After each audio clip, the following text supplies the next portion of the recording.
सबसे पहले तो जो भी सीजीएल मेंस 2025 में सेलेक्ट हुए उन सभी कैंडिडेट्स को कॉन्ग्रेचुलेसन्स, बहुत बहुत हार्दिक बधाई।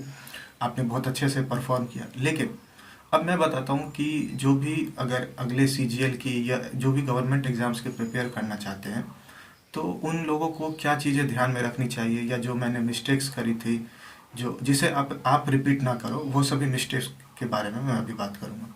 दोस्तों देखिए, सबसे पहले क्या होता है ना, जब आप गवर्नमेंट एग्ज़ाम की प्रिपरेशन कर रहे हो तो आपको एक चीज़ ध्यान में रखना है कि ये ऐसा नहीं है कि आप एक बार एग्ज़ाम देते हो और श्योर एंड शॉर्ट सिलेक्शन हो ही जाएगा। ये कहना थोड़ा सा मुश्किल होगा। जैसे बहुत लोग कहते हैं कि आपने एग्ज़ाम दिया और सेलेक्ट हो जाएंगे, तो ये आपको मिस्टेक्स अपने माइंडसेट में ये रखना है कि हो सकता है इसमें ज़्यादा टाइम भी लग सकता है, एक अटैम्प्ट से ज़्यादा भी लग सकते हैं। दूसरी बात, इस एग्ज़ाम में अगर 99% हार्ड वर्क है तो 1% लक फैक्टर भी होता है। ये आपने जो भी इससे पहले वाले सीजीएल मेंस का एग्ज़ाम दिया है, जो इस बार दिया जिन्होंने, या आने वाले जो सीजीएल एग्ज़ाम्स देना चाहते हैं, तो ये चीज़ ध्यान में रखना है कि 1% जो है लक फैक्टर भी काम करता है। और कभी कभी ऐसा भी हो सकता है कि वो 1% जो है आपके 99% पर भारी हो जाए और आप वहाँ से सेलेक्ट ना हो पाए। ठीक है, तो इस चीज़ को ध्यान रखना है सबसे पहले कि लक फैक्टर भी है, और आप जब आप मेहनत कर रहे हो और वहाँ पर 1% उस लक फैक्टर के कारण अगर नहीं हो पाता आपका रिजल्ट, तो आप टूट जाते हो या आप ऐसा सोचते हो कि अब नहीं होगा मेरे से। ऐसा नहीं, ये सोचना है कि 1% लक फैक्टर है, लेकिन फिर दोबारा कम बैक करना है और बहुत ही अच्छे तरीके से इस एग्ज़ाम को क्रैक करने की कोशिश करना है। पहली बात तो ये है। दूसरी बात कि जब सीजीएल जैसे इस लेवल 6 वाले अच्छे लेवल के जॉब्स की बात करते हो, तो वहाँ पर आपको कोई भी पार्ट ऐसा नहीं होना चाहिए जिसे आप नेगलेक्ट कर सकते हो। हालांकि इस बार जो है कंप्यूटर का एग्ज़ाम काफ़ी टफ था, बहुत सारे लोग फेल भी हो गए थे, टफ था, लेकिन फिर भी आप यहाँ से एक सीख ले सकते हो कि भले ही कुछ भी पार्ट, कोई भी पार्ट हो, मैथ्स, रीजनिंग, ये सब जो कोर सब्जेक्ट है उसके अलावा, चाहे कंप्यूटर ही क्यों ना हो, टाइपिंग ही क्यों ना हो, आप किसी भी चीज़ को अंडर एस्टिमेट नहीं कर सकते कि ये तो मुझे पता ही है। नहीं, हर एक सब्जेक्ट, हर एक चीज़ टॉप नॉच क्वालिटी का होना चाहिए। जब आप कहते हो कि 99% हार्डवर्क है, तो उस 99% में कोई भी एक पार्ट आप उसे अंडर एस्टिमेट नहीं करोगे। सबसे पहली बात, किसी भी चीज़ को स्किप नहीं कर सकते। तो जो भी नेक्स्ट 2026 के सीजीएल की प्रिपरेशन कर रहे हैं, तो आप ध्यान रखें कि कोई भी एक पार्ट आपका कमज़ोर नहीं होना चाहिए। जैसे कुछ लोग ऐसा प्रिपेयर करते हैं कि उनका जीके स्ट्रांग होता है, मैथ्स पार्ट थोड़ा वीक होता है, फिर वहाँ पर वो लोग उसमें सेलेक्ट नहीं हो पाते। कुछ ऐसे लोग होते हैं जिनका मैथ्स बहुत स्ट्रांग होता है, जीके कुछ वीक है, किन्हीं का इंग्लिश बहुत स्ट्रांग होता है, किन्हीं का इंग्लिश वीक होता है।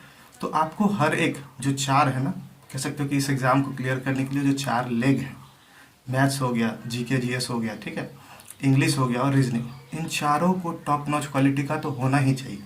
इसके अलावा जो क्वालिफाइंग सब्जेक्ट है, चाहे कंप्यूटर की बात करते हो या टाइपिंग की बात करते हो, वो उसको भी आप अंडर एस्टिमेट नहीं करोगे, जो कि सबसे बड़ा लेसन इस बार सभी लोगों को पता चल गया होगा इस एग्ज़ाम से कि आप किसी भी चीज़ को इग्नोर नहीं कर सकते। ठीक है, ये दूसरी बात है।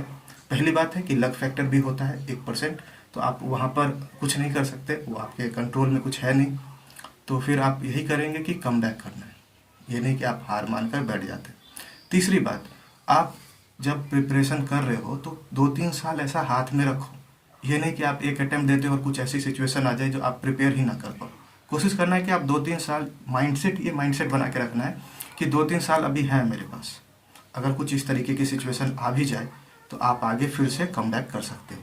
ये मोटिवेशन बना के रखना है और ये माइंडसेट लेकर ही प्रिपरेशन करना है, तभी जाकर आप सक्सेस होगे अच्छे तरीके से।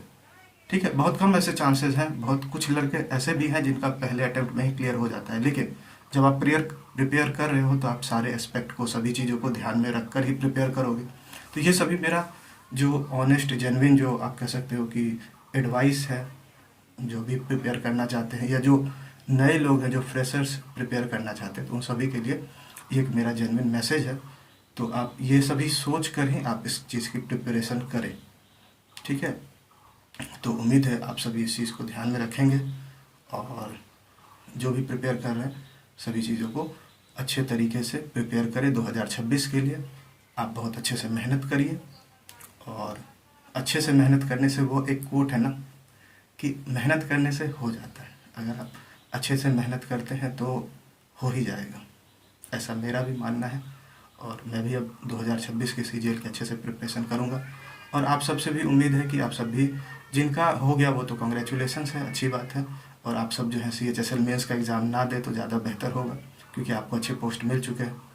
जो डिजर्विंग कैंडिडेट है, जिनका नहीं हुआ है, तो वो लोग अब उस एग्ज़ाम को दे, वहाँ पर क्वालिफाई करें। तो यही है। Thank you so much.